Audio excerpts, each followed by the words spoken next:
Good evening, councillors and officers of the council. I don't think we've got any. Oh no, we do have a member of the public. Welcome to this meeting of the Governance and Audit Committee. If the fire alarm is activated, vacate the offices via the stairs. Please do not use the lifts.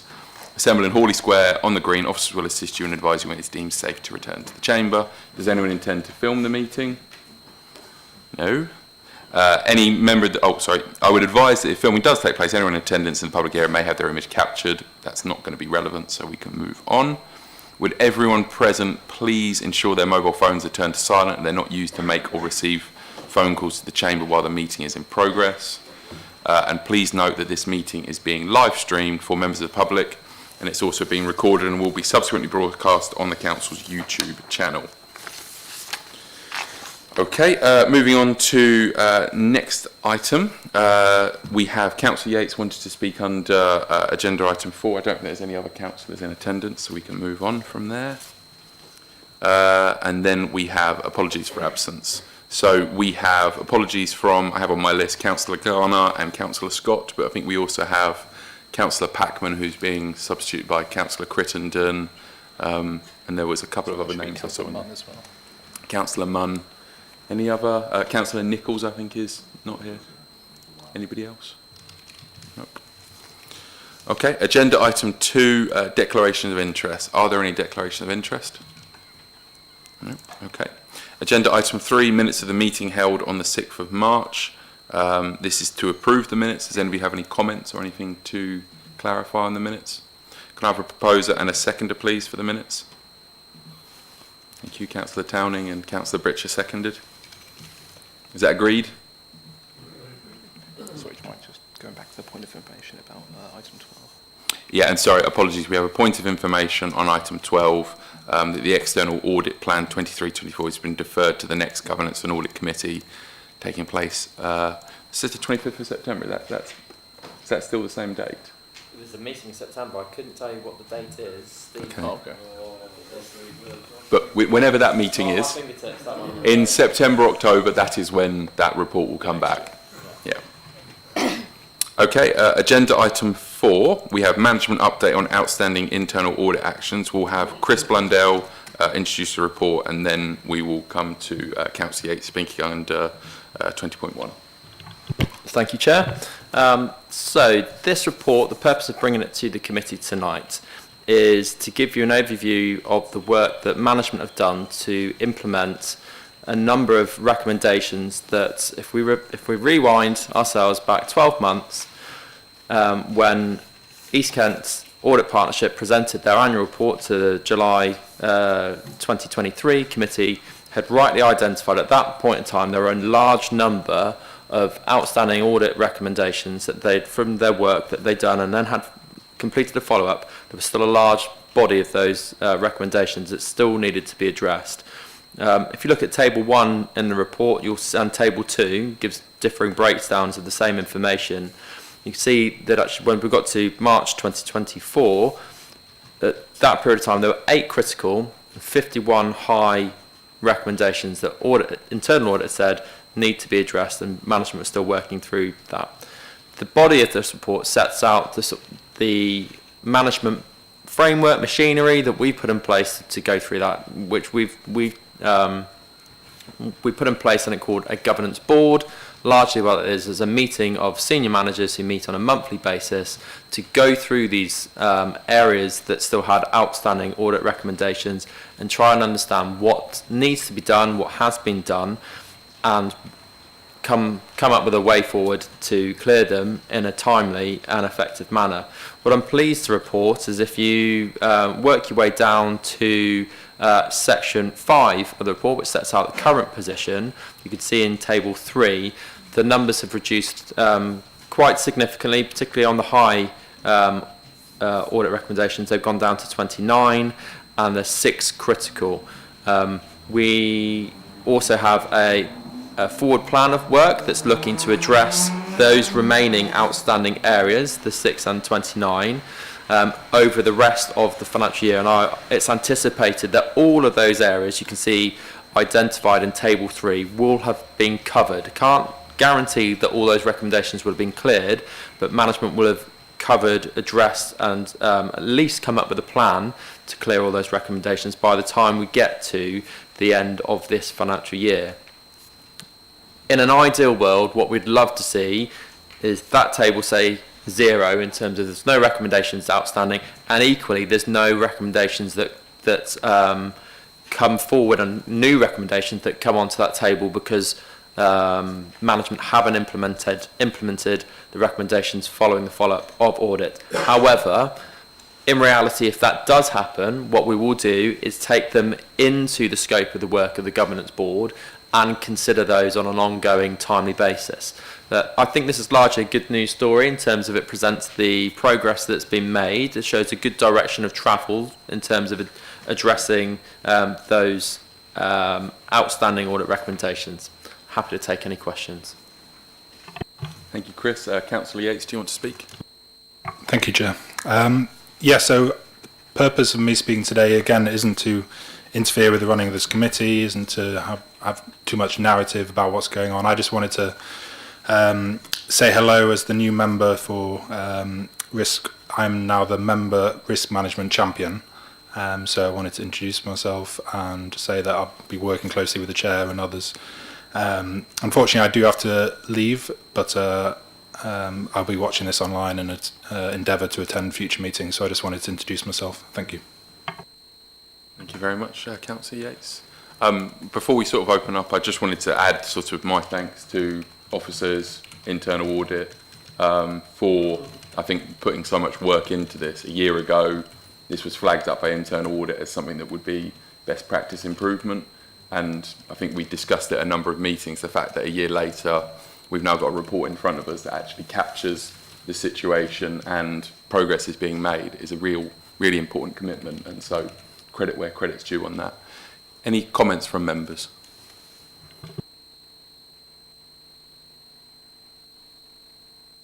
So this report is down for noting.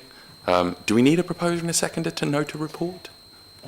We could put down the recommendation and the decision, so you could do one to just be safe. Are we happy that we've noted it? Can I have a proposer and a seconder for noting? Councillor Britcher and Councillor Davis. We'll roll with it. Yeah. Okay. Thank you very much, members. I'm assuming we were all agreed to note it.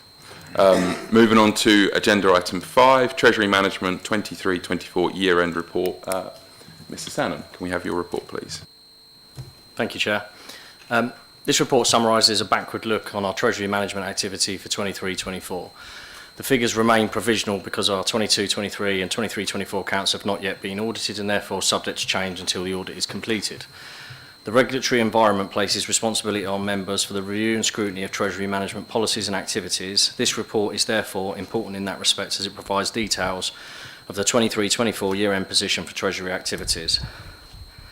Firstly, I'm pleased to report that our activities operated by officers were within the limits agreed by members. The other key messages that I've summarised from the report are that 23-24 capital expenditure on long-term assets was 23.9 million, and in 22-23 it was 16.2 against a budget of 60.7. The council's gross debt, also called the borrowing position at the 31st of March 24, was 19.6 million, which was marginally down on that same time the year before at 19.9. The council's underlying need to borrow to finance its capital expenditure, also called the capital financing requirement, was 56.8 as at the 31st of March 2024. Previous year was 52.2. Therefore, it can be reported that the council has complied with the requirements to hold less gross debt than its capital financing requirement. The maximum debt held by the council during 23-24 was 19.9 million, which was well within the statutory authorised limit of 116. At 31st of March 24, the council's investment balances were at 41.7 million, and at March 23, 60.6 million. A key reason for the 18.9 million decrease is an increase in HRA capital spend, which is obviously a positive, and there was 16 million 23-24 compared to 4 million. That's it for the report, Chair. Thanks. Thank you very much. Any questions or comments from members? No. Okay. We are down to note this as well, so can I have a proposer and a seconder for noting? Councillor Britcher and Councillor Davis again. And I'm assuming members are agreed. Okay. Sticking with you, Mr. Sanham, we're on to agenda item 6, procurement waivers 23-24 annual report. Thank you, Chair. Although I'll introduce the report, if you've got any questions, it's likely that Gemma Paul is here to answer those, if anybody's got any questions. So this is the fifth of the ongoing regular update reports to this committee on the Council's use of waivers to its contract standing orders, or CSOs. You'll remember that previously we updated our CSOs and moved the limits to 25,000 from a quotes perspective from the original 10. So that obviously then has an impact on the number of waivers and such. All contract opportunities with a value over 30k and above, including VAT, must now be published on the Government's Contract Finder portal, unless there is a clear justified need not to do so. Subsequent awards over this value must also be published. Contracts in excess of 140,000 are also published on the Kent Business portal. For a full list of justified circumstances for waivers is appended to Appendix 1 to this report. There have been 41 waiver applications received for 23-24, April to March 24 period. Of the waivers received, 31 were approved. The majority of waiver applications continue to be under the 100k threshold as per CSO thresholds applied at the time. For the same period of time in 22-23, 46 waiver applications were received. Of the waivers received in that year, 45 were approved, with 40 being below the 100k threshold. In comparison, this is 14 fewer waivers approved overall in 23-24. A copy of the waiver application can be seen at Appendix 2 to the report. During the April 23 to March 24 period, reasons for waivers have included where the Council's standard clauses have not been able to be used, either where a compliant framework would not permit inclusion, or the ICT related purchases, where only one supplier could provide the full requirements, unforeseen additional requirements, and so on. Of the 10 waiver applications rejected, these were rejected on the basis of being considered non-compliant with CSOs and the financial procedure rules. Advice was given for each rejected waiver on how to mitigate the same circumstances occurring in the future. The number of rejected waivers has increased in 23-24. However, 6 of the rejected waivers were for a previously related requirement and initially deemed one contract, which was being considered to be split out and therefore submitted for 6 separate contracts, increased the number of waiver applications received, so it's effectively distorted.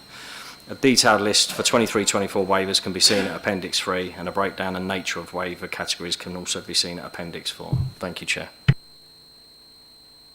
Thank you very much. Any questions, members? Bring in Gemma as well. Yeah. Or not, that's fine. Did you want to add anything, Gemma? No. Okay.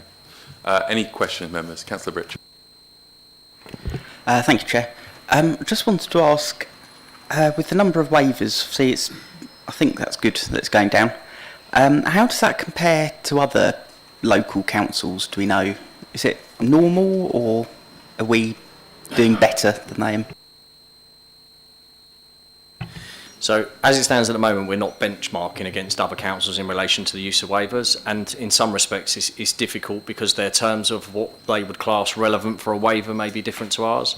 So although the thresholds in terms of legislative requirement for going out to the market, we're effectively only waiving our internal processes because that's all we can do. So their processes may be more lenient or may be more stringent, and therefore they may have more or less waiver requirements based on what they put in place in CSOs. Oh, okay, thank you.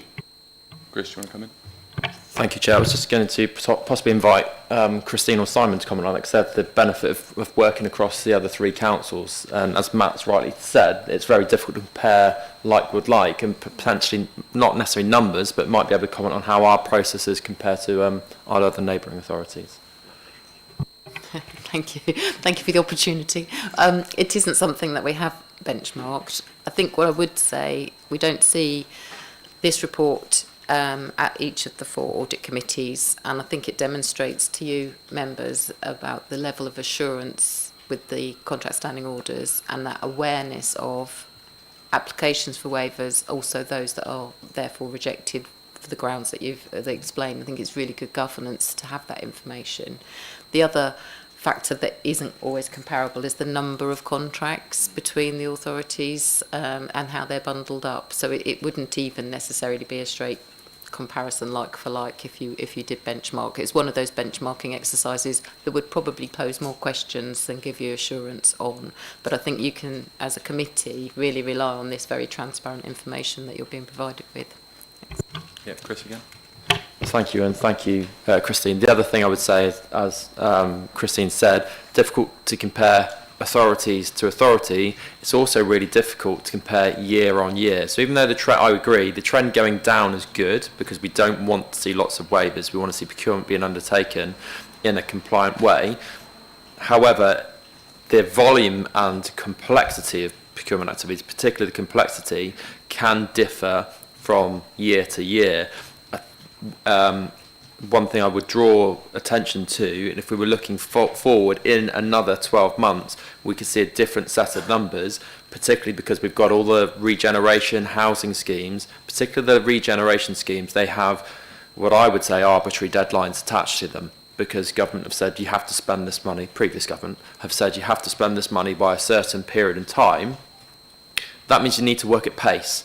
And in some instances, we may not be able to go through what we would like to in a perfect procurement process, and we need to deviate from that in order to work at pace to make sure the schemes are delivered on time.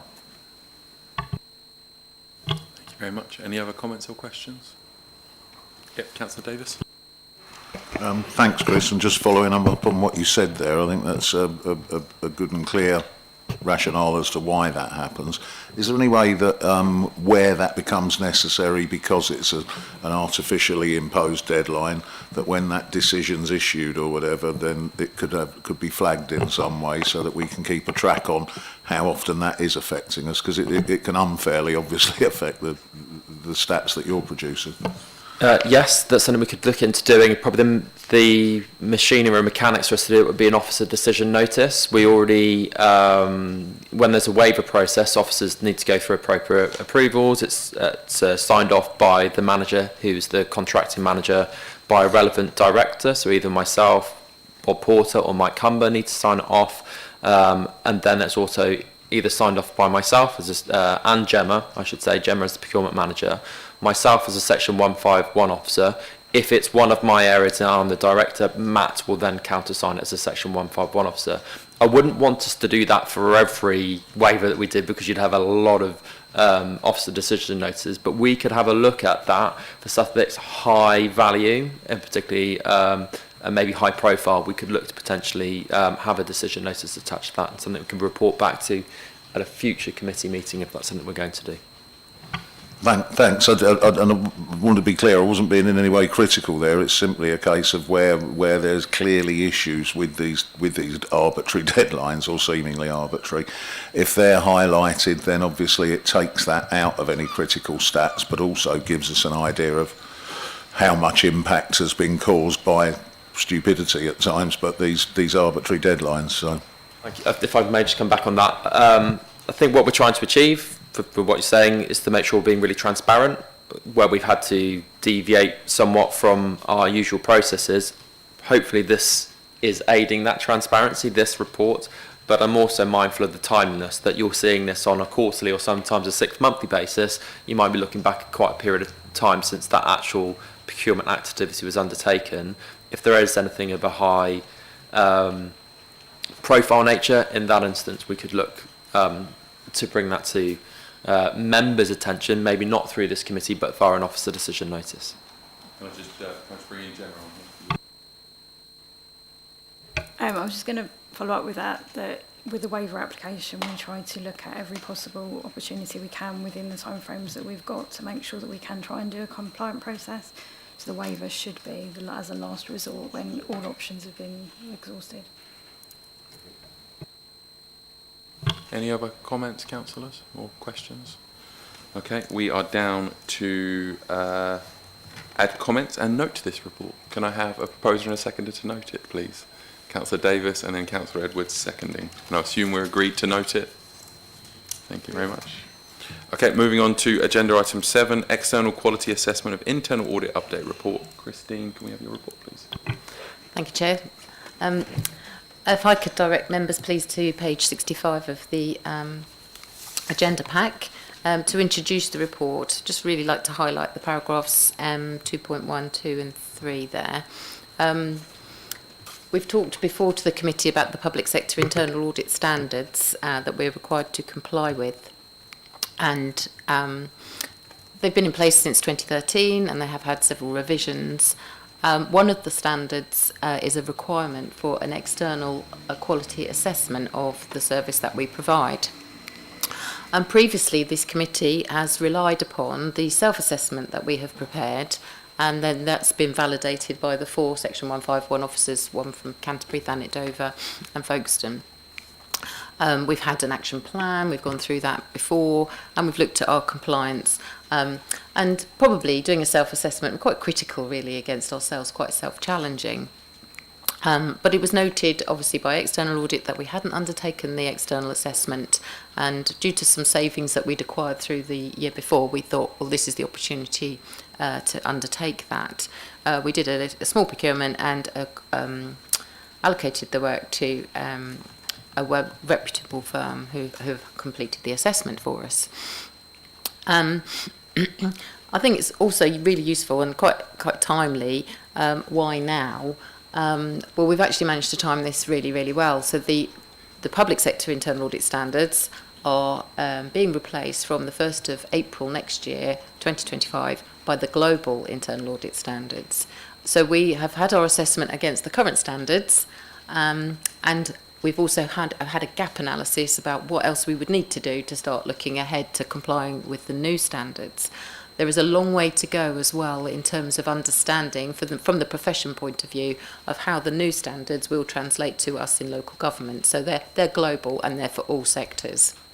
So we will have more information coming from CIPFA and the Institute of helping us in local government meet those standards.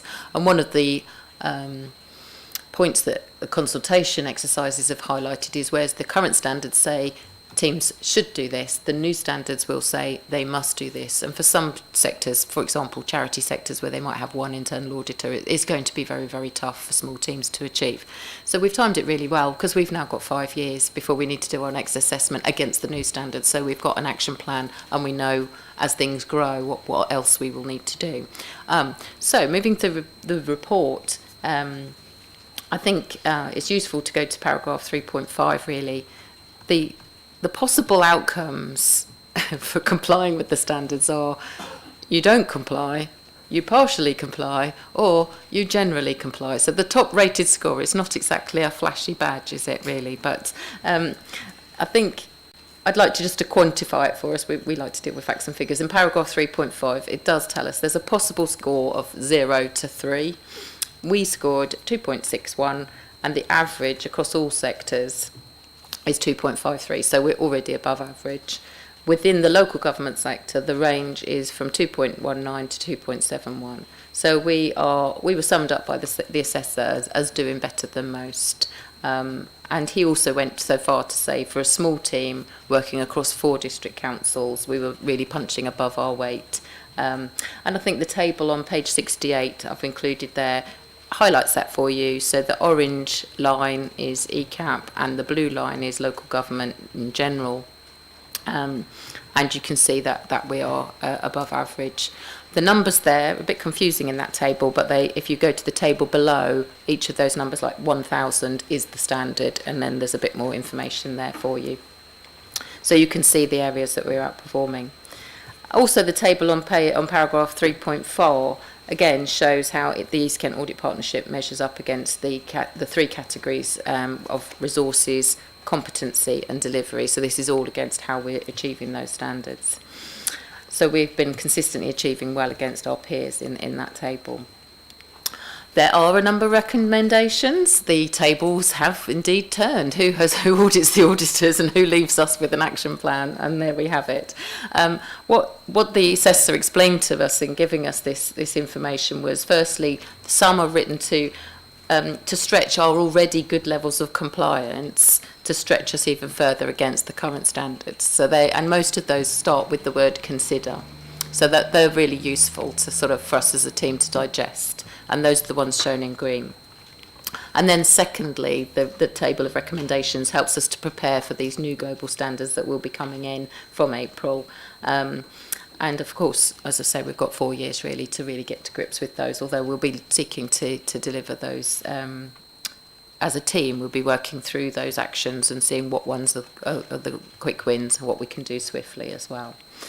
I have appended the full report, members, as you can see in the pack, pages 71 to 98. The report is for noting, and I'm happy to take any questions. Thank you.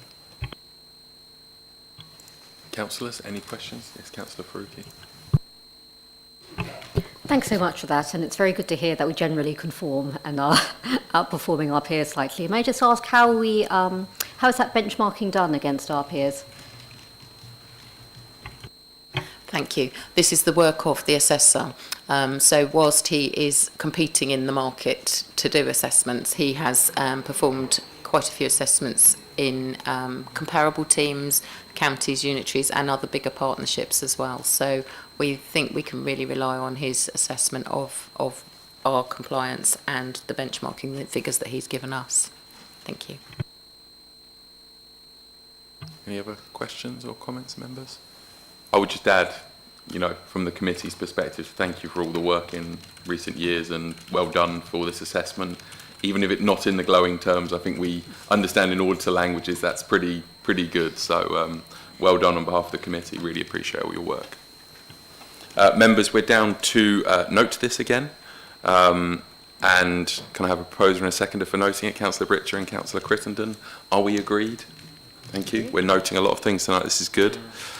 Moving on to agenda item 8, internal audit annual report. Sticking with you, Christine.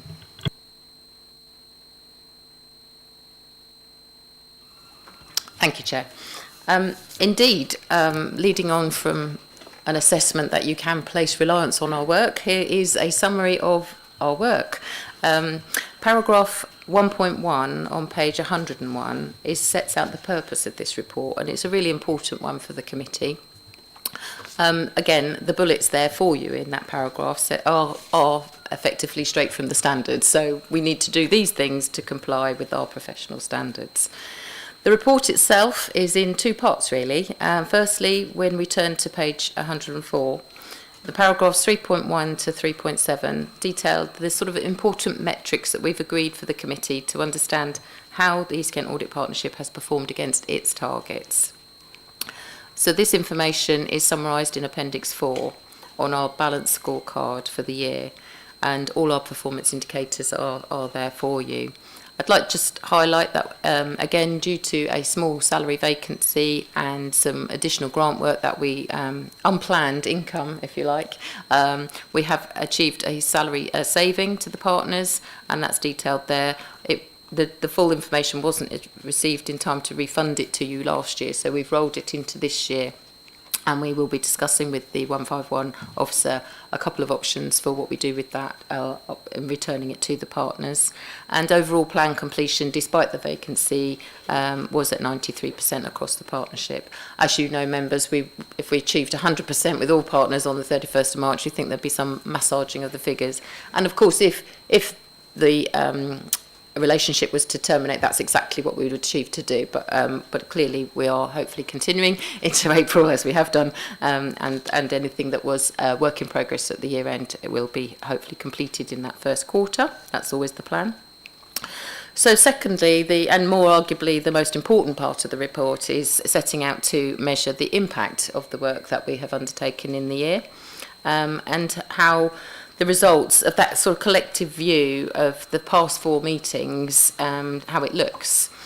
So we tried to, so there's nothing new here, this is the summary of the last 4 meetings, and we show 3 views there.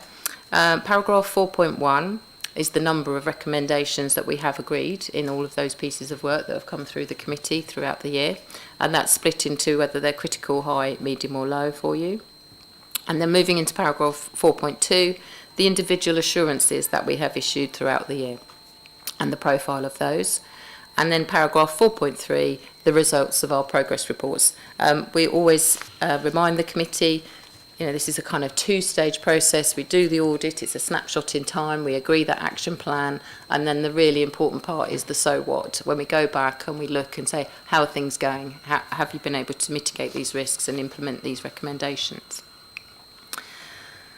So Appendix 2 in the report also details all the time that has been spent and any changes to the plan as it has rolled out in the year, which leads us then through to the opinion part of the report.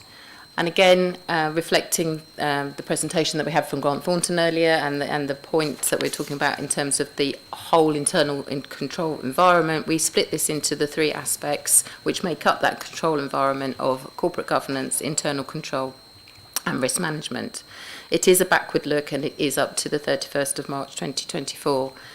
I'd like really to focus on the positive conclusion that whilst there were some challenges in the first part of the year, we, at the end of the year, with a very positive direction of travel. The focus is on implementing agreed recommendations and tracking their progress, and that is having a really positive impact on the internal control systems and corporate governance systems in place. And for each of those areas identified in 5.1 and 5.2, there is already an agreed action plan in play.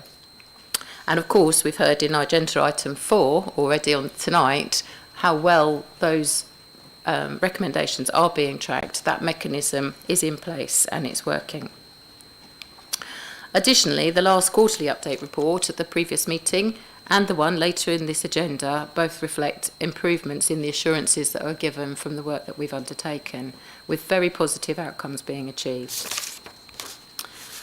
No system of control completely eliminate risk. An internal audit can't therefore provide absolute assurance. My opinion, though, does confirm that there is an effective ongoing process for highlighting, identifying and evaluating and managing the risks.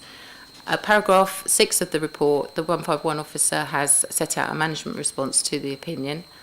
And members, the report is for noting and happy to take any questions. Thank you. Thank you very much, Christine. Any questions or comments from members? No? Okay, we are down to note again. Can I have a proposer and a seconder, please? Councillor Britcher and Councillor Pope. We agreed to note this report, members. Thank you very much. Sticking with you, Christine, I believe, for agenda item 9. No, so sorry, Simon. Coming over to you, Simon, then we have agenda item 9, quarterly internal update report up to the 31st of May. Thank you, Chair, and good evening, members. This obviously is our regular quarterly internal audit update report detailing the work undertaken on your behalf by the East Kent Audit Partnership since the last meeting, together with details of the performance of the East Kent Audit Partnership to the 31st of May. If I could draw your attention to the table on page 127, that details the 5 new audits completed during this period. Very pleased to conclude substantial assurance in 5 of those areas, those being visitor information arrangements, scheme of officer delegations, public health burials, and the council tax reduction scheme, which is administered on your behalf by East Kent Services and Civica. You'll also notice only 2 recommendations arising across all 5 of those areas. Sorry, those 4 areas. The 5th area was grounds maintenance. We did initially conclude no assurance in this area, and there were quite a significant number of recommendations, 12 critical and 8 high, mostly of a health and safety nature. We are very pleased to report, though, that we were able to undertake the follow-up during the same quarter, and the vast majority of those recommendations had all been implemented, so much so that we could raise the assurance level from no assurance to reasonable. So all credit to Mr Marmo and Mr Humber and the members of their team for the work that they undertook to turn that situation around completely. Follow-up is a very important part of internal audit work, as Christine mentioned during the annual report presentation. During the period under review, we undertook 11 follow-ups, in fact, and they're detailed on page 132 and 133 of your agenda pack. I've already mentioned grounds maintenance, which moved from no assurance up to reasonable. Rather than go through all 11, I'll just highlight the 2 that are still limited after follow-up. Firstly, cybersecurity. Now, this is an interim follow-up, and there will be a second follow-up later in the year. The reason for that is that quite a few of the recommendations don't fall due until November of this year, but it is a very important area. Obviously, we had a cyber incident during the early part of quarter 1, so we've done an interim follow-up, and that does show significant improvement, and a significant amount of work has been done during this period. On page 134, we show you the split of the recommendations between those that are falling due already and those that aren't due until November. So I think from those tables you can see that very good progress is being made, but obviously it would be premature at this point to raise the assurance level. We will come back after 30th of November, do a second follow-up, and that will probably come back to you. Probably won't be until March next year. I can't remember what the date of the meeting is, November, December time, but it won't be in time for that, unfortunately. The other area where it was still limited, our opinion after follow-up, was employee health and safety. Again here, a very significant amount of work has been done. There are still recommendations in progress, but the direction of travel is very positive. It really is a case of allowing some of those controls to become embedded and established within procedure. Again, it would be premature to raise the assurance level at this time, but the direction of travel undoubtedly is very positive. The appendices to the reports are those that you are probably becoming familiar with from previous meetings. As at 31st of May, we'd completed 15% of the 24-25 plan. Obviously, it's very early in the day in terms of progress through the year, but we are largely on target. We have the definitions of the assurance statements, which are the SIPFA recommended definitions. At Appendix 3 on page 146, we detail those critical and higher priority recommendations that are still outstanding or still in progress at the time of follow-up. And finally, on page 154, we have details of those areas with limited assurance that are yet to be followed up. That's really to keep them on the radar, and they will be coming forward. In both of those cases, actually, they will probably come forward to the September meeting of this committee. That concludes my presentation, Chair, but obviously happy to take any questions you might have. Thank you, Simon. Any questions or comments from people? I'll start with a question. This is probably directed more towards Mr. Marmo and Mr. Humber. The challenges that came out of the report at Dane Valley Depot and have subsequently been fixed, and credit to everybody involved, as Simon said, for fixing that. Behind that, there must be some cultural or long-term sort of process issues that you've had to fix to get to this position. What do you think is now in place that would stop those sort of circumstances from happening again? You know, maybe when focus in a year or so comes off of this, what has changed to substantially make sure that's not going to happen again? Thank you, Chair.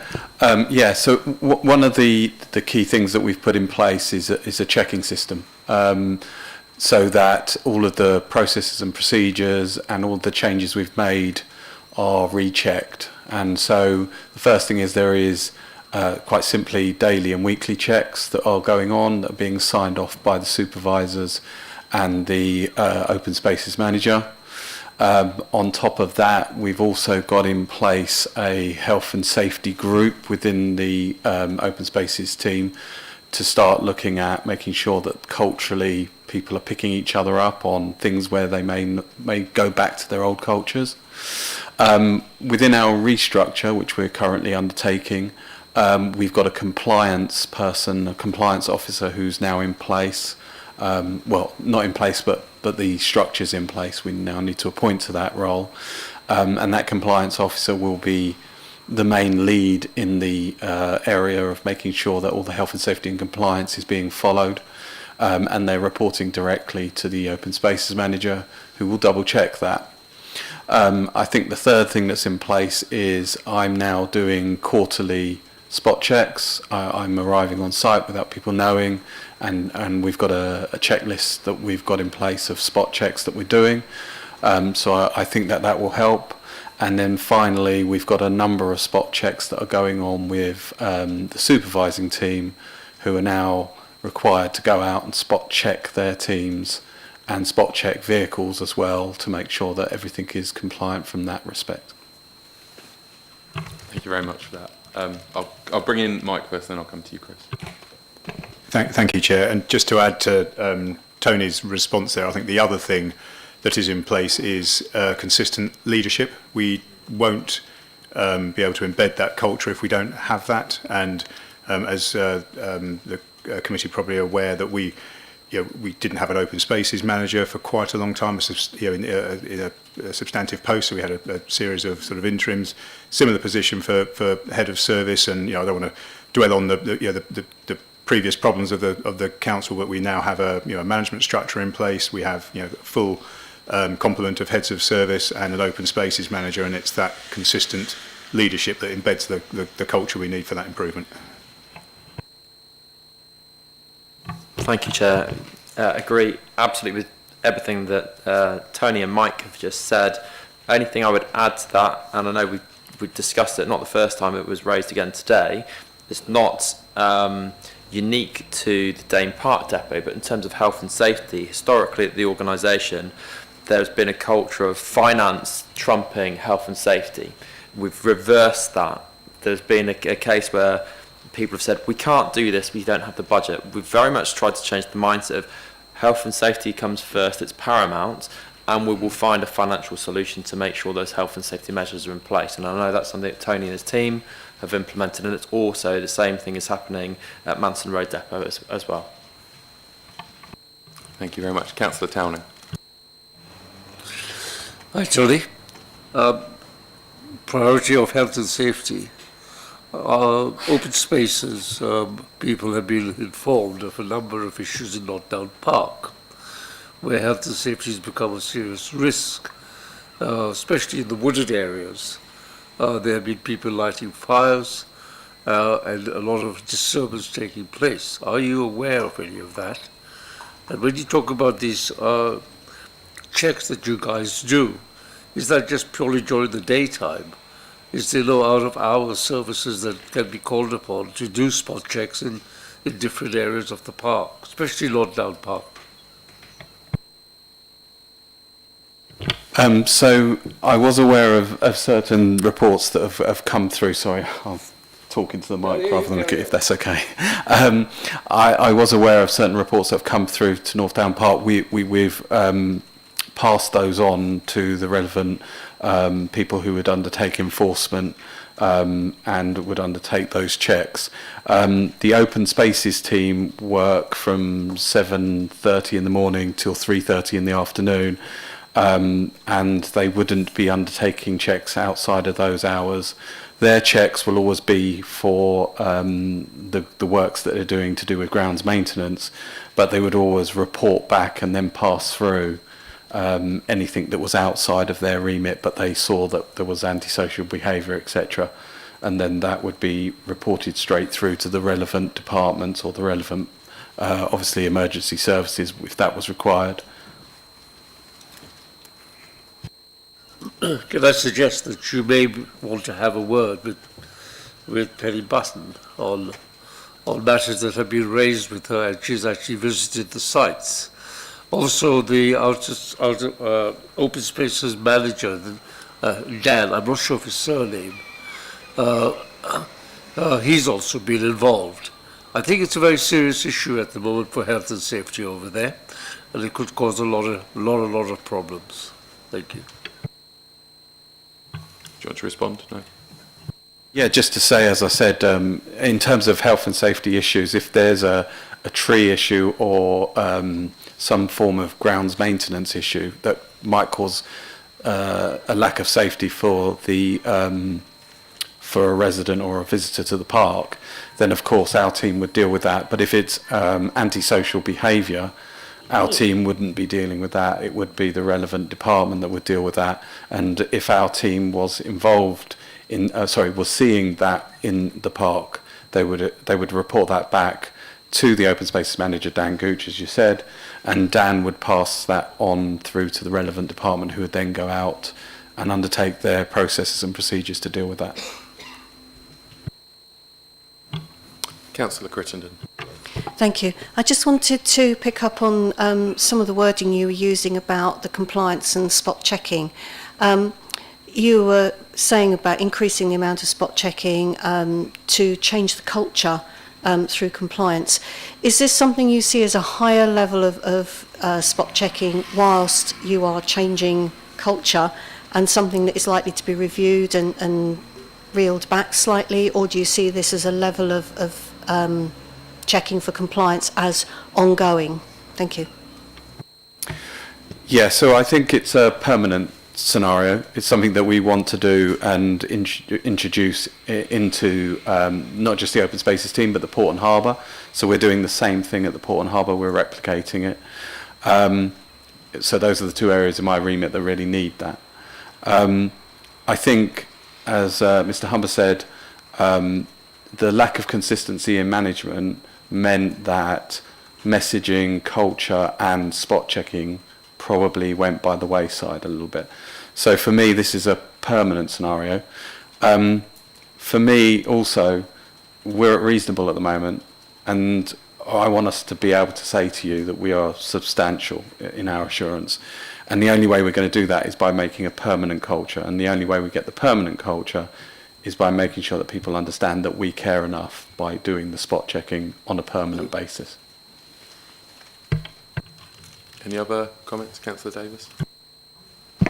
Just to welcome everything you've just said there, Tony, and I think that measuring of performance and accountability will lead to much better performance overall, and thank you for your candour in accepting what the issues have been, and to Mike as well. I've got a request for internal audit and for TDC sort of finance. With this cybersecurity follow-up, I understand that there's a deadline 30th of November. Our next meeting is the 4th of December after that. Could we, I'm not going to, I don't think it's our position to sort of influence when things happen, but bearing in mind this is the top risk for the council, and we did have quite a high-profile cyber incident in early this year, and a lot of good work is done. Could there be a conversation to see whether we can make sure that the management response is captured and potentially the follow-up audit is captured in time to be reported to us back in December? It'd be a real shame if that came 3 or 4 months later when we're talking about maybe a week or two. I don't know the intricacies of your work, so you don't need to respond now, but if a conversation could happen, it would be much appreciated by the committee, I think. More broadly, I do want to make some comments about the cybersecurity audit, because I think in some ways, and I mean this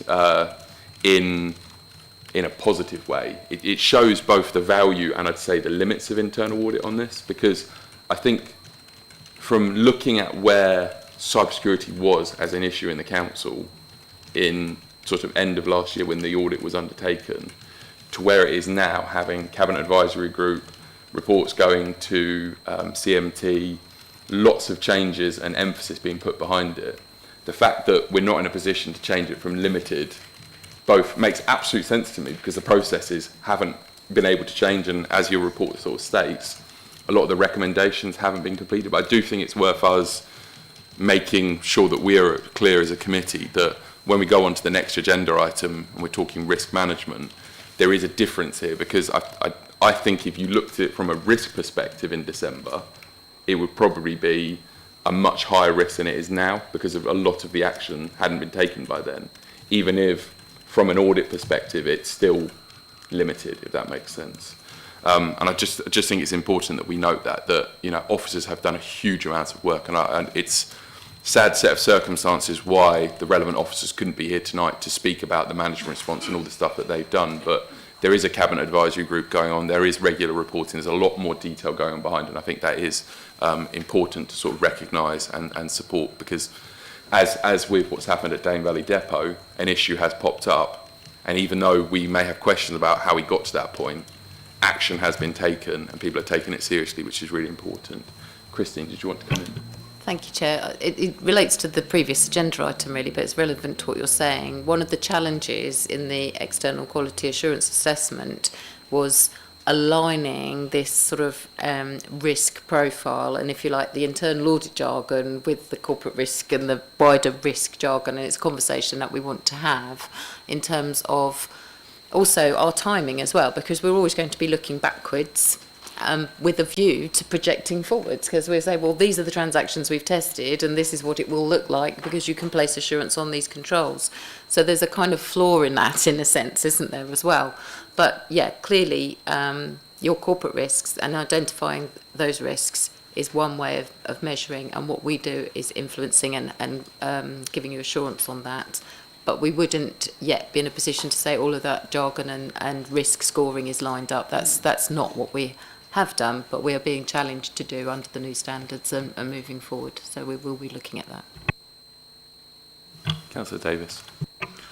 I think something that's come through very strongly this evening from what you've all said is the desire, because it's all very well having facts and will and so on, but it's the will to deliver. And I do sense a new approach and a desire to improve and to accept quality critique, because it's not necessarily personal criticism if somebody's critiquing something, and without robust debate and opposition, if you like, but let's just stick to debate without being contentious. That's where quality decisions come from, and possibly because of the historic culture that some have had to suffer, and I'm going back over a period of time there seems to have been a historic need to justify, perhaps, or people to feel they were under attack, where actually it was the actions rather than the individual. And this willingness to create a new culture, I think, was the word that Tony used. I just can't welcome it enough, and thank you to all, and let's all work together to achieve that, because a rising tide raises all ships. There's not many times in committees where you and I agree completely, Councillor Davis, and this is one of them. them. Did we? No, just absolute credit for the work that's going on, and let's just keep that going, because it has. I agree with Councillor Davis. It has. You can see a monumental shift in the last sort of 6 months at least. So credit to people. Members, any more comments or questions? Yeah, sorry. No more comments or questions. We are down to receive this report. Different this time. Can I have a proposer and a seconder to receive the report, please? Councillor Britcher and Councillor Davis. Thank you very much. Are we agreed, members? Thank you very much. Moving on to agenda item 10, we have Corporate Risk Management Quarterly Update Report. Amy, can you please present the report? Thank you, Chair. Hello, members. So for this report, the Council monitors and manages its corporate risks through the Corporate Risk Register. The contents of this report highlight the high priority corporate risks and show the arrangements in place to ensure these risks are monitored and managed appropriately. The Council is dedicated to a proactive methodology on risk management and interdepartmental cooperation on risk strategy. This is to drive an improved risk model and landscape, and also to demonstrate the risk journey, understanding and engagement around all things risk. So again, this is just a snapshot, and it represents the position at the end of May. Where that risk sits at that point, and also the mitigations that are put in place.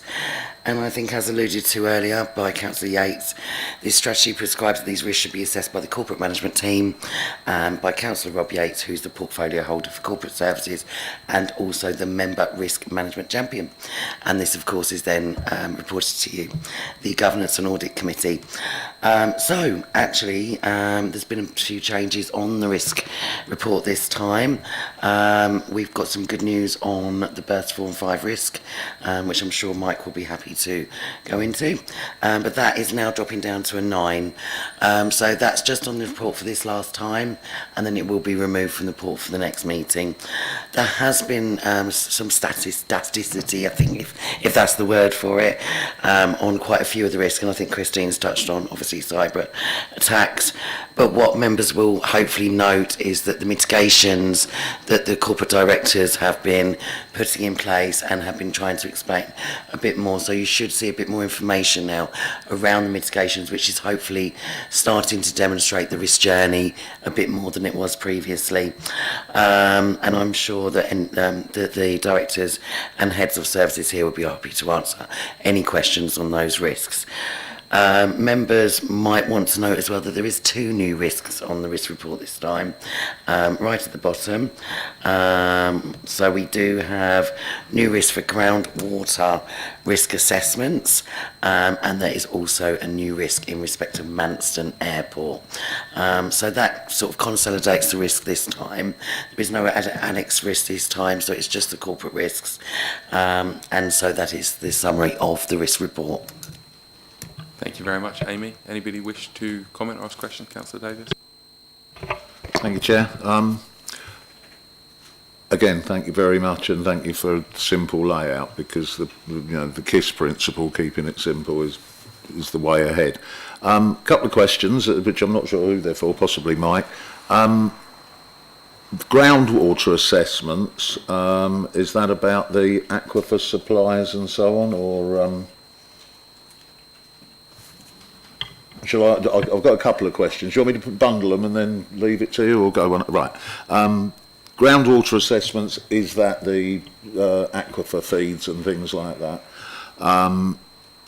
Why is the airport a risk of 12 out of 16? I don't understand why that's such a risk to the council. And also, I'm pleased to see that berth 4 and 5 has dropped to 9 from 12. Good old 4 and 5. But I wondered why that was, and why the risk had shifted and what had changed there. Thank you. Right, I'll certainly on the groundwater one, yes, it is about the risk to the aquifer from burial grounds, and the report mentions that work to appoint a contractor has begun in order that surveys can be carried out on our cemeteries, following that sort of relatively new requirement. Is that just the cemeteries, Mike, or is that anywhere that's a groundwater feed zone to the aquifers? To be honest, I don't know. I think I can. I'm asking for fine. Yeah. There's some activity that we're. Sorry, so I'll come back to you outside the meeting on that, because I think there's an area that fits perfectly within that, and it could solve it. But, sorry, anyway. The Manston Airport DCO risk is not something I'm close to, but happy to look at that and come back outside the meeting if that's helpful. On berth 4-5, sorry, wait for the siren. So on berth 4-5, the reason that the risk has reduced is because although we haven't reached a point where the risk was largely about financial and about overspend, although we haven't reached a point where the final account and the sort of outstanding compensation event is agreed. We haven't done that, but we've also agreed elements of the final account, which has reduced the potential value of that overspend to between 250 and 500,000 pounds. When you look at the matrix in terms of how we determine that risk score, that shifts it down a level, and therefore that's why that level's gone down. Thank you, Chair. It was just in response to the Manston Airport, the DCO. The risk is primarily, as you can see in the text, appreciate it, it's there's a lot of detail there. It's mainly from the council's perspective around air quality concern. As a council, we have an obligation and responsibility to monitor air quality across the district.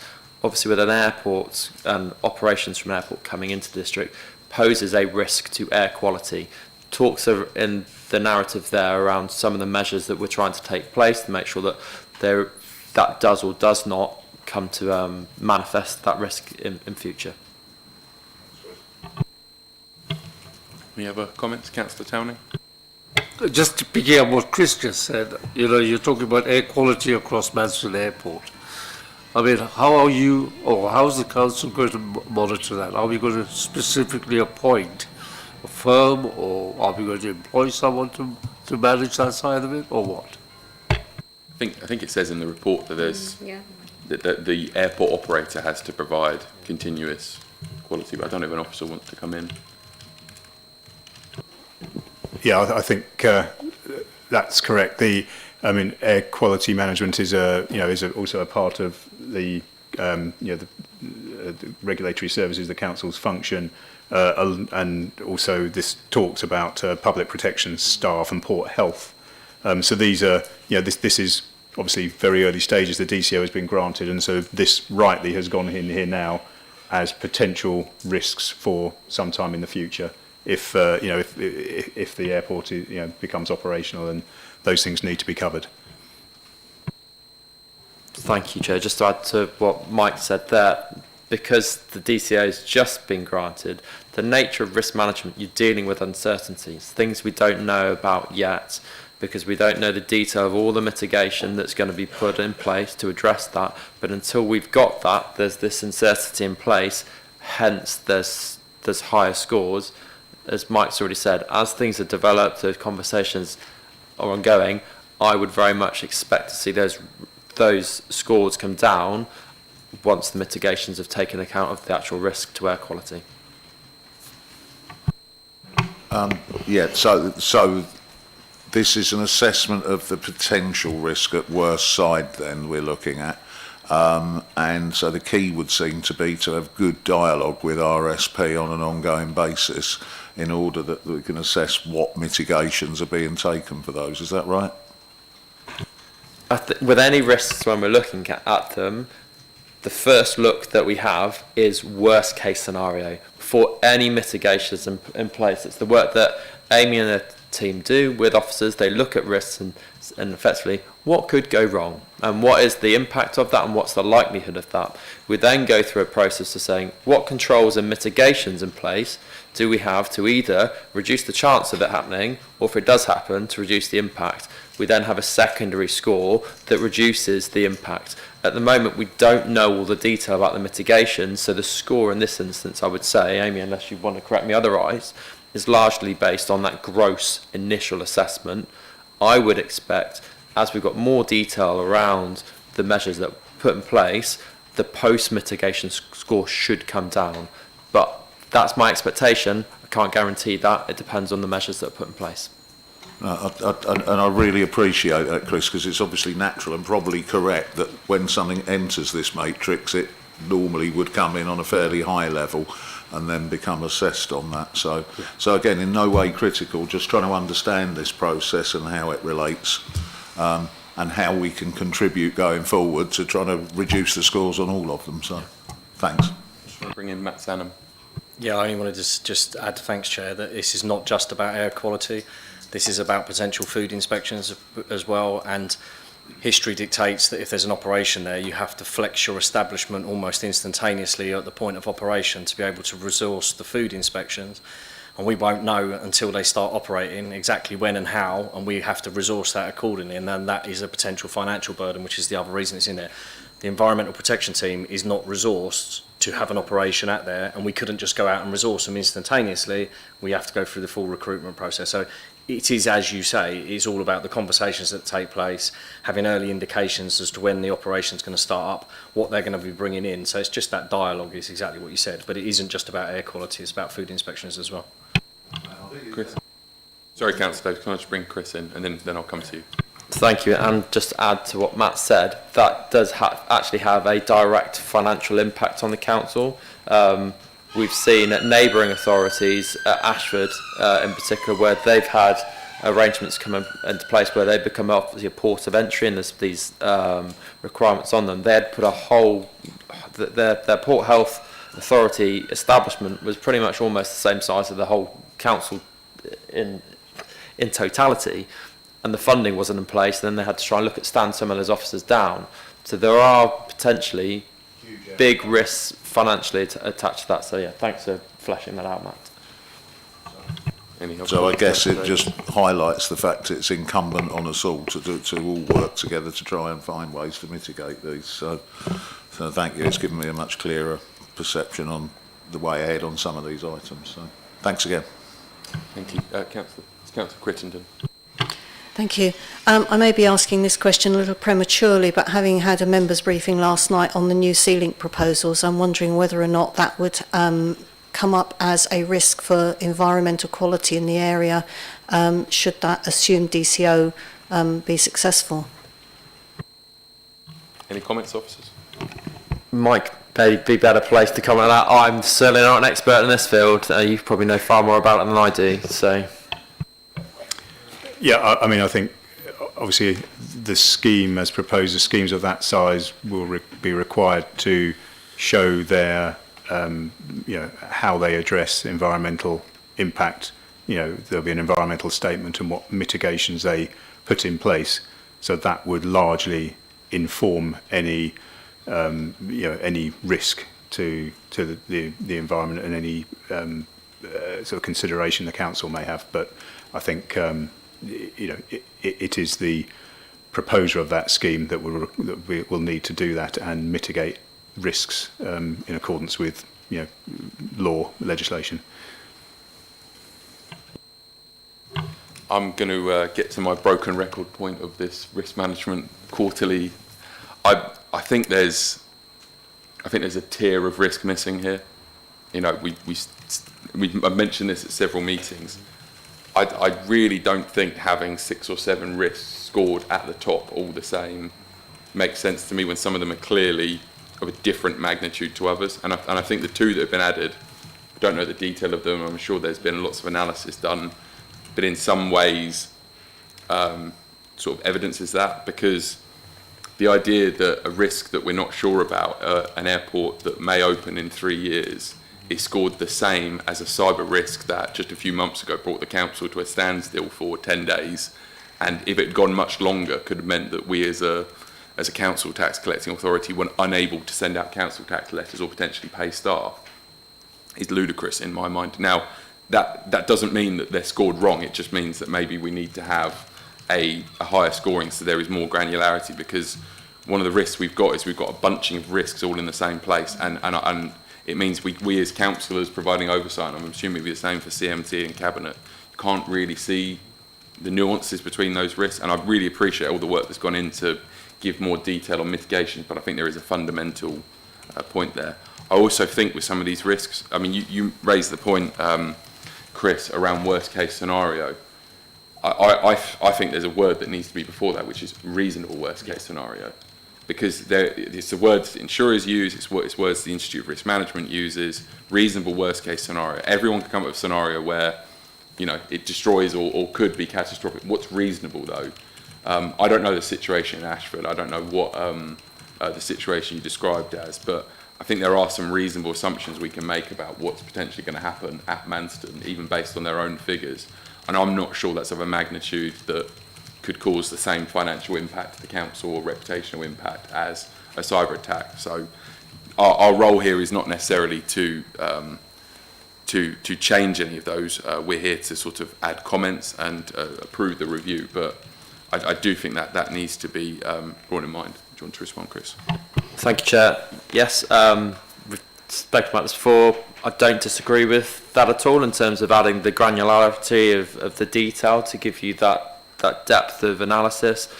For us, it's around the timing of that, looking at we've not that long ago rolled out a new risk management strategy that has the 4x4 matrix in it opposed to a 5x5. Christine will tell you, and Simon, from their work at the other authorities that they audit, some have 5x5, some have 4x4, some have 3x3 in terms of risk. I'm really not a fan of 3x3, certainly. The danger with 5x5 is that people will tend to plumb for the middle line. That it's not at one extreme at the other, where 4x4 can push risk managers to make a decision which side of the line does it fall. But that and around, we're happy to have another look at this. It's just around the timing and making sure we can resource that properly to roll out a refresh of the strategy. It's a good answer, and I'll keep making my question at every meeting. For me, it's the fact that we've had 2 new risks come on that are clearly something the council has to be concerned about, but are not, in my view, the same magnitude. There is another risk that I would be appreciative of officers' sort of feedback on, of whether it's covered under some of the other risks, particularly limited resources and economic environment, or whether it would potentially be an additional risk to be considered in the next review, and that is the question of underinsurance. So because of the dire state of local government finance, a lot of councils are put in the position where they're not able to maintain their existing assets, which then leads to things like fire safety or improvements around security are not implemented, which means that then when you go to the market for insurance, as Amy will know more than anybody else, I'm sure, in this room, it is really, really challenging to get proper insurance, and the insurance you then get has all sorts of limitations, exclusions, and has a massive price tag to it. And one of my concerns is, and you know, I've asked the question at a number of meetings now, how much of our assets are covered? If we tallied up our balance sheet of all the assets that we have, how much realistically we got insured on that? And if we're not anywhere near that, that may be a risk that we're prepared or forced to accept. That may be the situation we're in. I would certainly feel as a councillor I would want to know that. And there are issues that maybe it's to do with me being a relatively new councillor or not being a specialist in housing. But for example, I was not aware of some of the situation we had, which I think Amy, you shared some detail on after overview and scrutiny this month, around some of the limitations we had on the tower blocks while we were waiting for the fire safety measure to come in. That's any, you know, credit to you for the work that was done on that. Actually, it's a really good news story. But I had no idea that we had tower blocks that didn't potentially have, you know, the full insurable value, or had all sorts of exclusions, or was coming at a hefty price. I wasn't aware of that. That may be my sort of negative, but I wonder how many other assets are in a similar position. Do you want to come back, Amy? Thank you, Chair. And yes, you are absolutely right. Under-insurances across the board with local authorities, a massive issue. It could be down to valuation projects or programmes not being carried out correctly or incorrectly valued. It could be down to wear and tear, where properties haven't been maintained. And it's not just properties, it's assets in general.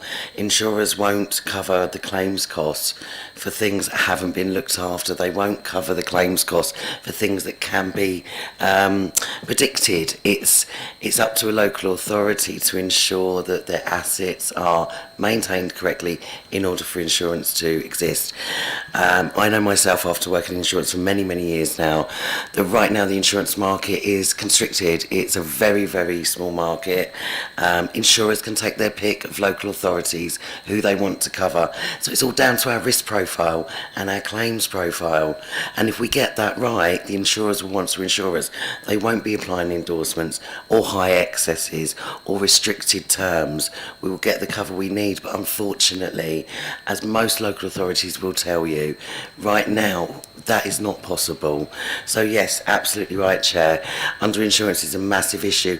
I've had to go through my insurance programme recently to look at retendering, and it's about what do we insure and what don't we insure? What is actually worthwhile insuring? Have we got to go for higher excesses just to get lower premiums, which of course then pushes a constraint on our finances because we are technically self-insuring. Where does that stop? Why, you know, are we going to have to put up with £100,000 excesses just to get a decent premium that we can afford? Or should we be investing in maintaining properties or maintaining our assets so that we don't have to have £100,000 excesses? And that's the questions I'm asking every day of our people and every day of our insurers. So yes, luckily tower blocks, we did manage to reinsure them, and they are properly covered, which is brilliant. But of course, that still comes with a cost to the authority. And we all know here that money is something that we all need a bit more of. So from my perspective from insurance, I can't help that there are rising premiums and rising excesses, but what we can do is to help maintain our risk profile so we can bring down our insurance costs. So it's something that's on our agenda, my agenda, every single day that I'm working. So yes, thank you for bringing that to light. Chris? Happy to have a conversation with you and determine how best to update the committee on this in full. We could either do that via member training, similar to the training I had tonight, in advance of the next meeting or a future meeting, or we could bring a report to the committee. But happy to have that conversation with you, in between the meetings. Yeah, I mean, this agenda item, we're asked to add comments to the risk register. I would just ask that maybe for the next meeting you could update, and there could be a conversation as to whether that risk is one that is either already captured elsewhere or under another item, or whether it would merit becoming a particular item itself. If you go away and make the assessment that you've covered the risk, I will accept that, but I would just want to know that conversation had happened and that it was being captured. Happy to do that. Yeah. Yeah, just to come in on that, I mean, up till now, it's really come under limited resource and economic environment, but I do see the need to delineate that risk, and certainly that's something that Chris and I, I'm sure, will be working on. So thank you. Thank you. I just think there's an awareness piece as well on that, you know, when people are making decisions that some of these assets are not fully protected, and, you know, there's a reason for that, and if we can't change that because that's the state of local government finances, that's fine, but, you know, risk management is about facts, not we hope what's going to happen. Any other comments or questions? So we are down to approve this review. So here we go. Can I have a proposer and a seconder to review, please? Councillor Davis and Councillor Britcher. And members agreed that we approve this report. Thank you very much. Thank you, Amy. Thank you, Chris. And then we're on to the final report, agenda item 11, external audit findings report 21-22. Matt, do you want to introduce the report? I will briefly introduce and then I'll hand over to Matt to actually talk through the main document. Obviously, the covering report just identifies that the statement of accounts for 21-22 financial year are being brought forward in front of this committee in terms of the audit finding report. Grant Thornton is required to report to those charged with governance whether the council's financial statements present a true and fair view of financial position, its expenditure and income for the year, and whether they have been properly prepared. The auditors have concluded, not to put words in Matt's mouth, but the auditors have concluded that subject to completion of a few final tasks, they anticipate being able to provide an unmodified opinion with regards to the accounts. Unmodified opinion is expressed when the auditor is able to conclude that the financial statements give a true and fair view and comply in all material respects with the relevant financial reporting frameworks. Finally, under normal circumstances, we would present a letter of representation for you as chair to sign off along with the set of accounts. In terms of timeliness, it makes more sense to bring both of those things to a future meeting because I can't bring the letter of representation when we haven't concluded the outstanding issues with AFR. So I'll hand over to Matt now and he can talk you through the main document. Thank you for that, Matt, and thank you for the intro. So, so this is the 21-22 report. Clearly, that's not where we should be, as you know, in terms of what I talked through before the meeting. I think before I launched into this one, we have agreed a plan with Matt and Chris around catching those timeframes up. So the 22-23 and 23-24 sets of accounts. So hopefully, we won't need to backstop any sets of accounts. I think that's important to put that in front of the committee as it stands. So in terms of 21-22, I think as Matt says, we're there or thereabouts in terms of the work on that set of accounts. Page 23 of the supplementary agenda just sets out the minor bits that we're working through. From our perspective, it's largely the internal completion of the file, but it's always important that we just flag that there's a risk something may come out of that, but I think we're reasonably hopeful that that's contained. We found no changes to the reported financial position in the draft accounts, which is pleasing. As ever, they're often, we found a small number of other audit adjustments that are reflected later in the report, and we've raised a few recommendations for management. And as Matt says, we're proposing an unmodified audit opinion. If we go on to page 24, I just wanted to summarise where things were with the value for money work for 21-22. A separate report was presented at the Governance Audit Committee on the 29th of November 23, which covered the period from April 2020 to March 23, and set out the conclusions or reports, because the code changed midway through that. So I've just summarised there briefly where things were in respect to the 21-22 work, and obviously we'll follow those up as we go through. I've mentioned there were some objections that were received in respect, I think, of previous year's accounts and the 21-22 accounts. They have all now been closed. Statements of reasons have been issued to the relevant individuals in respect of all of those. No further action was taken by us as the auditor in respect of any of those, which I think is pleasing to acknowledge. So if I just go through some of the detail in the report, if I go to page 27 onwards, that just summarises the work we've performed around the significant risks we identified in respect of the audit. Those are fairly standard significant risks so far, and I think it's pleasing we've not found a huge amount of issues of concern around those, particularly around revenue recognition, expenditure recognition. No significant issues identified there. On page 28, we did find, we had to do some additional work around journals. partly due to some journals incorrectly posted by an interim chief accountant, which obviously were subsequently reversed out and then posted again, but we had to do a little bit more work around those, so we've just raised the recommendation on those. I think the key point to note is we found no inappropriate activity in the end point on those. It just required us to do some additional work on those corrections. As ever, carried out a lot of work around the council's land and buildings, investment properties. Again, largely a positive bill of health there. Again, we've raised a recurring point around the non-valuation of the low-value investment property assets. That's a judgment that management makes, and we're not, I guess, uncomfortable with it, but it's just something we have to report. It does leave, I guess, a potential balance unconsidered, but we're reasonably comfortable with that. Page 30 talks about the pension fund liability. This is, I guess, one area where it got caught by the passage of time. So when the draft accounts were prepared, the valuation, the triennial valuation which Kent County Council and its management of the pension fund undertook hadn't been finalised, I guess, because of the delays that have happened in the completion of the work. Obviously, that information was subsequently available during the course of our audit. So the council had to ask the pension fund for an updated report to ensure the accurate position is now in the accounts. So that's been updated and reflected in the revised accounts.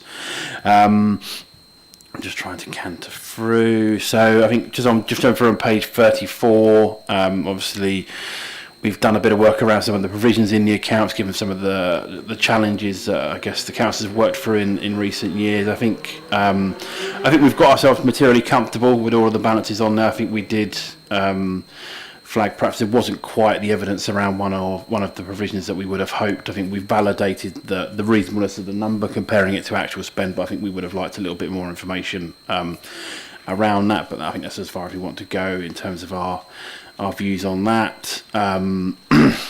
Page 35, minimum revenue provision, again, is an area of focus across the sector, and I think it's pleasing to see that we're comfortable with the council's approach in that area. If I move on to 36, just cover some of the recommendations we sort of flagged. So there was one point around, I guess, senior management's ability to post journals, and that was largely around sort of an acting out process and there's management's response there, and a continuing point around the potential self-authorisation of journals, and those kind of things. And again, management have acknowledged that and provided their response. We did find an issue around an item of human error around the starter form for an elected member as part of our work on payroll. It was picked up by the authority and corrected in the following month, but we've just flagged that, and again we understand changes have been made in the processes in that area to prevent that from occurring moving forward.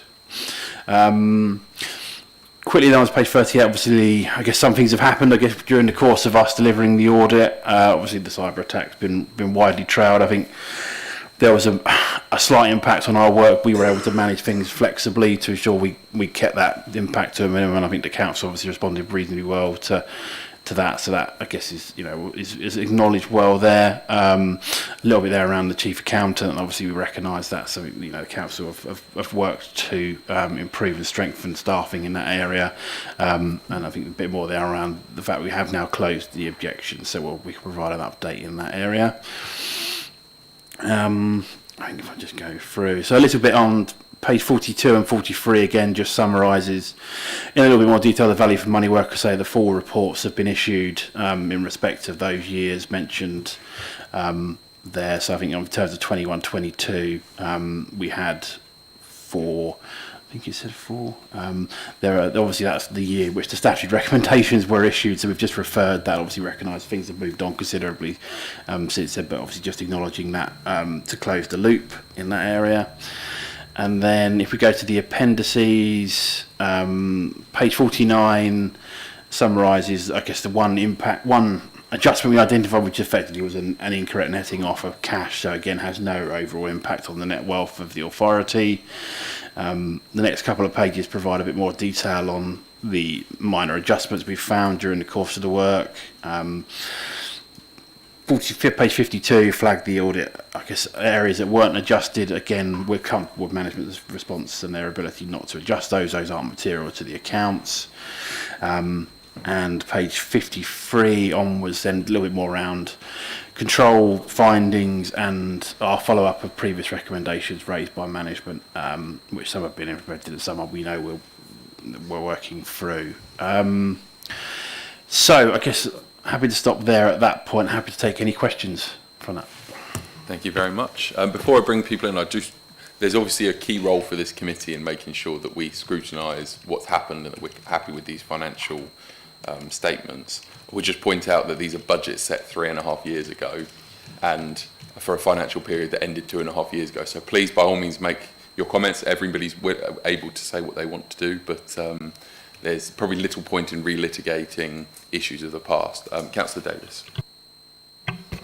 Thanks. I just wanted to clarify something, actually, Matt. You said that all outstanding objections were closed, but under 2021 it does say that the one objection still outstanding on berths 4 and 5, with a further inquiry in relation to the project.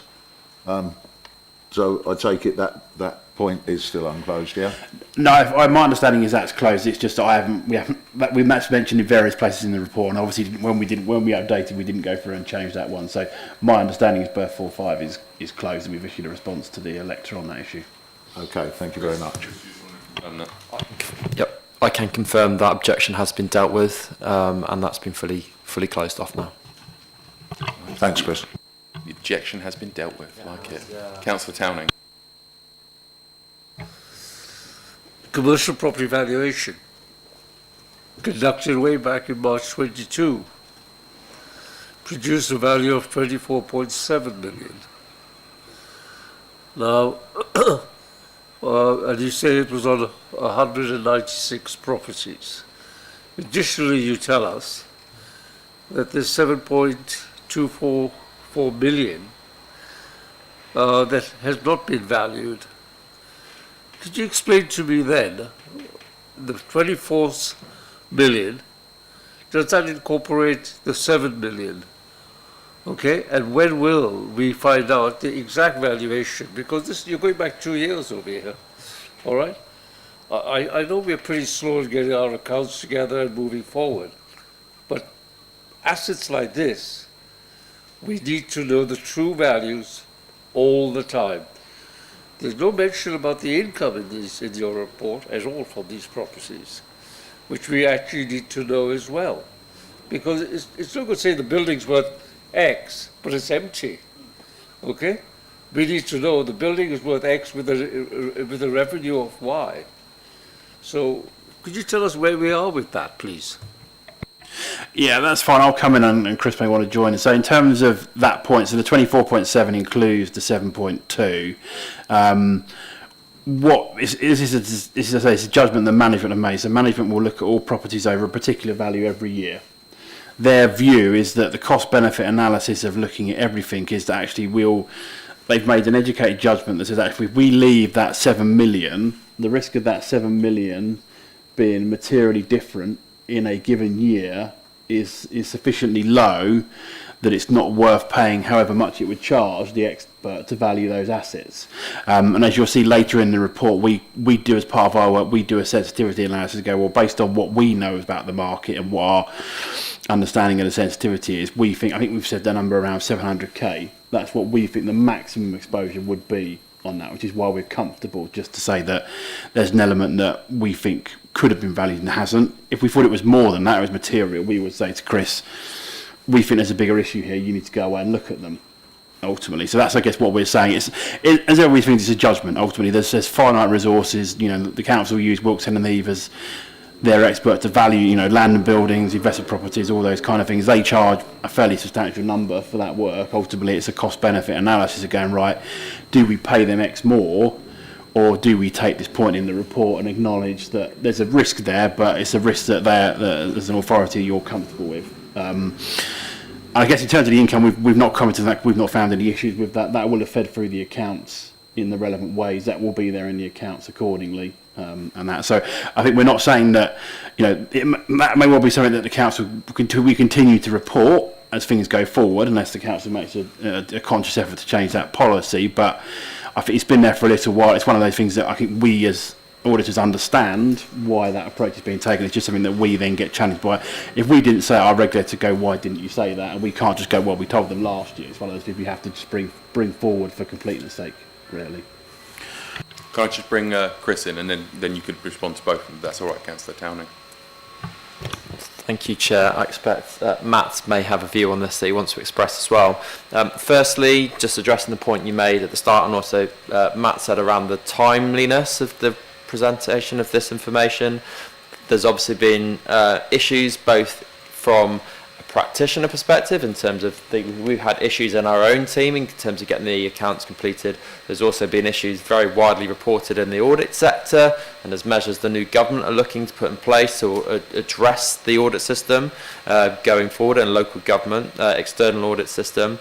So going forward, Matt and I, both Dean and Matt Sanham, we're very confident that we'll get ourselves into a position in 12 months' time where we're actually presenting accounts on a much more timely basis. You'll be looking at the accounts for 24-25, the draft accounts at that stage, and we'll be getting into the audit finding reports a little bit later for that, rather than a sort of 2-3 year backward look.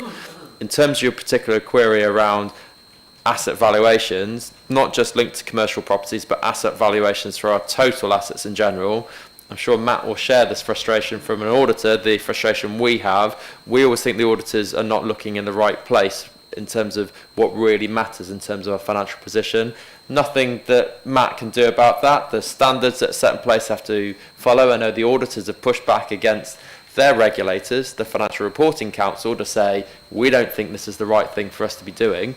The FRC aren't listening, but we're hoping that will change going forwards.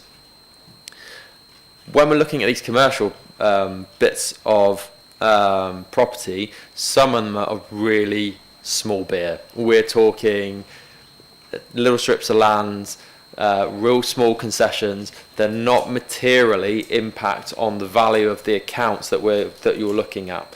And that's what's the really important thing to look at. The test that Matt and his team are doing is, do these values for those little buildings materially impact the overall totality of the numbers you're seeing? And you're seeing some pretty big numbers in this report. So that's why we take a decision not to get external valuers to come and have a look at those small properties, because it doesn't really stack up from a value for money, which we're getting external valuers to look at really small properties to put on a set of accounts. I don't think that's good value for our taxpayers. I don't think that's a good use of taxpayers' money. What we do separately to that is within our own internal resources. So Andrea Plant, our head of estates property, her team are conducting a very, very thorough rent review process of our entire estate to make sure actually the rents that we're charging on our properties are correct. And that for me is what matters, is actually we're getting the yield and returns of the properties rather than the values that we put on our accounts for relatively small value assets. But Yeah, Matt, I don't know if you've got anything. Can I just bring I just want to bring Councillor Towning back in, then I'll come to you, Matt, and then I've got Councillor David. Thank you. You know, we're not talking about small numbers here. We're talking about 7 million quid. You know, I wish I had 7 million quid and say I didn't need to worry about it. You know, these are assets that we may need to dispose of because they're small, uneconomical to manage, that we should have all the facts and figures about them in order to actually assess where we go with them. And at the present time, we're just saying, well, we've got a 7.244 million asset over here, but we're happy with that. Let's sit over there, forget about it. We can't afford to do that. This council are not cash rich. You tell me that from time to time. So I want to know when we've got a good estates department. We've got qualified people in there, chartered surveyors. Put them to work to give us a valuation, and let's find out what can be disposed of and what money can be made from that 7 million quid. Thank you. I just want to come in because I think we may be going slightly off script here because we're sort of conflating two issues. The issue we're talking about is a set of accounts from a period that ended 2.5 years ago, and a point in time of what the assets were, and a materiality of what is relevant for an audit, that there are strict rules around, and I completely agree with the logic that Chris has made. There is a separate valid point you're talking about around asset disposal and how we use our smaller assets and making sure that we've got the right valuations. I just want to make sure we're not having a debate as a last agenda item on a meeting that was actually quite breezy. We've noted a lot of things this evening. I just want to make sure we don't suddenly have a debate around assets and how we can sweat our assets and sell them that we don't really need to have. I'm going to... Yeah, go on, Chris. So I'm going to top jump him because I know what Matt's going to say here. So he'll probably still want to come in with your permission, Chair. Looking at this line here, you're talking about 736. These assets are valued. It's the point in time that they're valued. So if you look at page 32, under investment property valuation, assets are valued at December 21 rather than 3 months later. So, and that's the tolerance that we think may be the difference in the valuation because of changes in market. It's not that they're not valued. It's not that we've done them at what is a relatively arbitrary point of time from a disposal decision process, because we obviously need to produce accounts every year. These asset values would not, in isolation, inform a invest, dispose, or transfer decision in isolation. We'd always commission a separate piece of work to undertake that.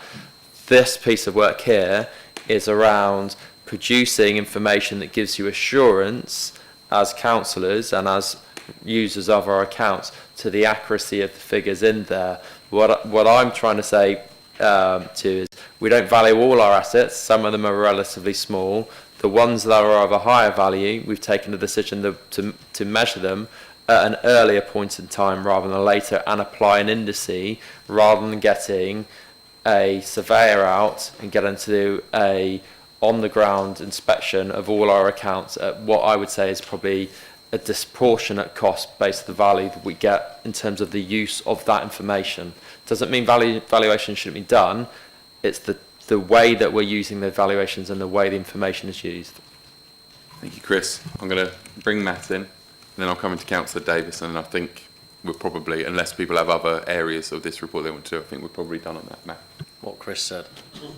I mean, ultimately, it is cost prohibitive, and as you said, Chair, that isn't the numbers that are now in the accounts. So we're spending a lot of time talking about a number, and the 700,000 in the proportion of materiality.